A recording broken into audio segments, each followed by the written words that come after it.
Setelah dilayangkan surat peringatan sebanyak 3 kali namun tidak ada tanggapan, sebuah bangunan yang menurut rencana untuk menjadi ruang pendingin milik salah satu pengusaha ditutup sementara oleh Pemkot Palembang melalui Satpol PP.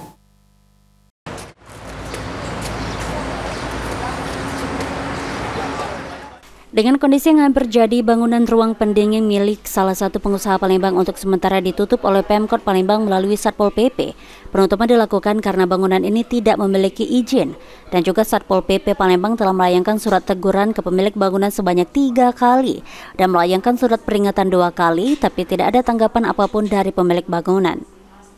Selain itu juga disampaikan oleh Budi Ritonga selaku Kabid PPUD Satpol PP Palembang bahwa penutupan sementara ini telah melakukan keputusan Wali Kota Palembang nomor 82 tahun 2024. Sudah berjalan sesuai dengan aturan, ya kan, peringatan 1, peringatan 2 dan keputusan Wali Kota nomor 82 /PP/PP/2024 tentang tim penertiban dan penutupan sementara bangunan milik saudara Robi Hartono atau APAT yang berada di Jalan Soekarno-Hatta, Kelurahan Sriwijaya, Kecamatan Alang-Alang Lebak, Kota Palembang.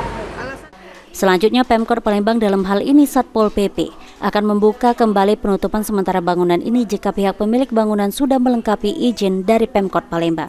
Firman Hidayat, PAL TV.